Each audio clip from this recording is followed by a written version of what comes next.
Selamat datang dan selamat bertemu kembali bersama saya, Mariam Pandean, dosen pengampu mata kuliah Metode Penelitian Linguistik.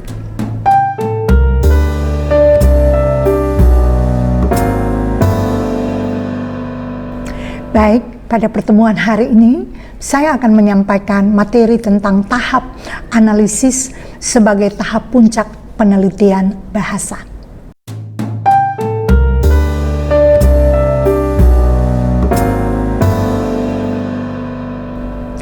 Tahap ini merupakan tahap puncak dari semua penelitian.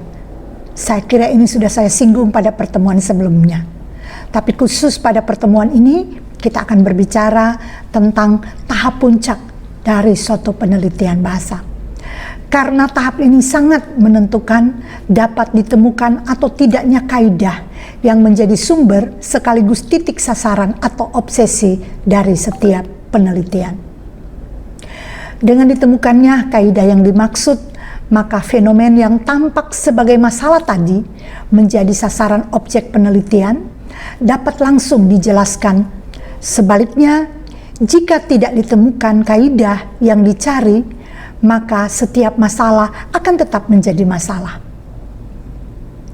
Nah, intinya, suatu proses penelitian ini akan berhenti apabila kaidah yang kita cari untuk menjawab masalah itu sudah kita temukan. Selama proses penelitian atau analisis ini kita belum memperoleh kaidah, berarti proses penelitian itu masih terus dilanjutkan. Penelitian ini tidak bisa terselesaikan dan harus terus dilanjutkan apabila hal-hal yang kita cari dalam masalah penelitian ini belum kita peroleh. Ini tentu sangat beresiko pada seorang peneliti. Kenapa? Karena penelitian kembali harus dilakukan untuk mengecek semua elemen-elemen yang berkaitan dengan proses penelitian yang kemudian diawali dengan perumusan masalah ulang, ya. Jadi kita harus mengadakan perumusan masalah ulang. Hal ini sangat memungkinkan bagi seseorang atau bagi si peneliti untuk mengecek kembali, melihat kembali duduk persoalan yang ingin dicari, yang tentu kita cari jalan keluarnya supaya masalah yang kita angkat ini akan mendapatkan jawaban. Nah, keberhasilan seorang peneliti ini akan sangat berpengaruh dalam proses penelitian, di mana peneliti akan menggunakan berbagai metode dan teknik dalam menganalisis data. Ingat, ya, tadi saya katakan bahwa suatu penelitian ini dikatakan selesai apabila kaidah telah kita temukan. Tentu kaidah yang kita temukan itu merupakan jawaban dari masalah. Nah, metode dan teknik ini dapat dikatakan sebagai kunci yang dapat membuka tabir masalah penelitian yang kita angkat. Jadi, metode dan teknik ini sebagai kunci dalam proses analisis ini. Nah, selanjutnya istilah tentang metode dan teknik digunakan untuk menunjukkan dua konsep yang berbeda, tetapi berhubungan langsung satu sama lain. Kita lihat sekarang apa sebenarnya metode. Metode ini adalah cara yang dilaksanakan. Sedangkan teknik adalah cara melaksanakan metode. Ya, jadi ini harus diperhatikan baik-baik. Nah, sebagai cara, kejatian teknik ini ditentukan adanya alat yang dipakai. Sedikit pencerahan untuk kita ya, begini.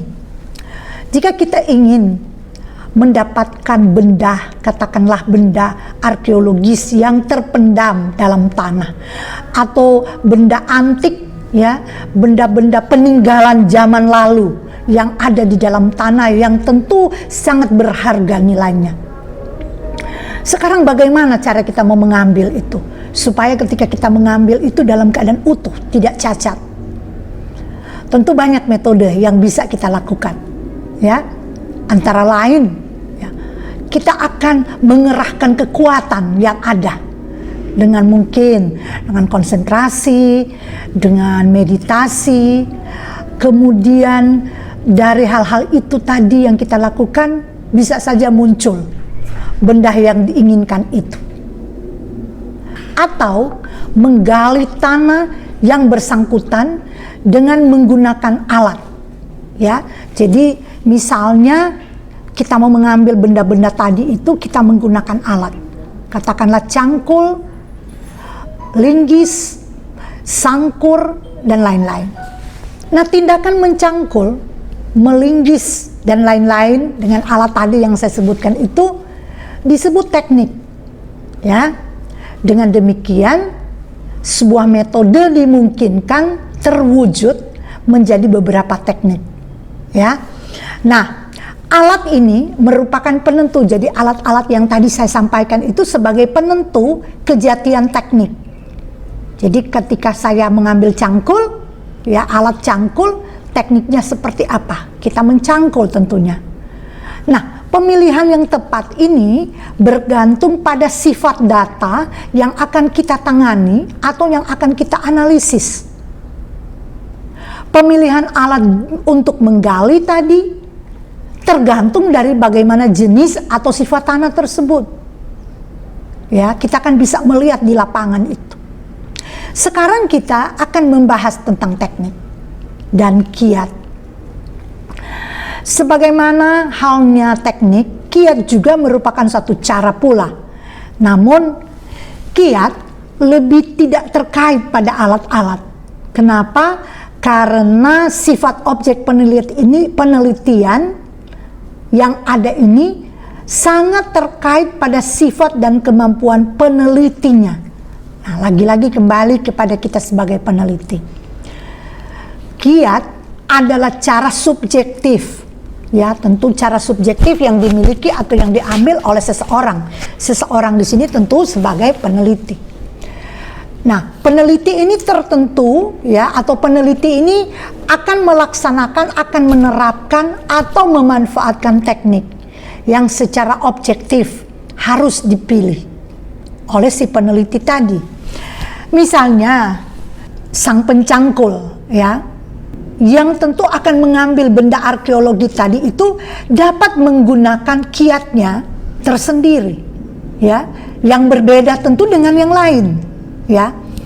Dengan kiat pencangkul lain juga dia boleh mengambil benda yang tadi itu. Nah, hal ini sesuai dengan sifat si pencangkul yang bersangkutan. Jadi semua ini kembali kepada sifat si pencangkul yang memanfaatkan alat tadi. Bagaimana teknik dia mencangkul ya, bagaimana kiat dia mencangkul. Dengan kadar kemampuannya dalam ia menggunakan dan menggerakkan alat cangkul tadi ya, itu tergantung pilihan yang dapat dia lakukan. Nah, demikian juga saya ya sudah menjelaskan tentang metode tadi, metode dan teknik tadi sebagai kunci keberhasilan dalam suatu penelitian. Kemudian ini saya akan menjelaskan sedikit catatan ya, catatan-catatan peristilahan yang ada. Begini ya, dalam kita menyifati tahap-tahap tadi, dalam kurun pemecahan masalah, tahap penyediaan data, sering pula disebut tahap pengumpulan data. Nah, mungkin di sini perlu kita memahami dengan jelas ya. Tentu saudara mempunyai cara pandang yang tidak sama. Ya, sebagai seorang peneliti, dalam kita memandang objek juga itu bisa saja berbeda-beda. Saya pikir demikian pertemuan kita pada saat ini ya. Terima kasih dan sampai bertemu pada pertemuan selanjutnya. Salam sehat.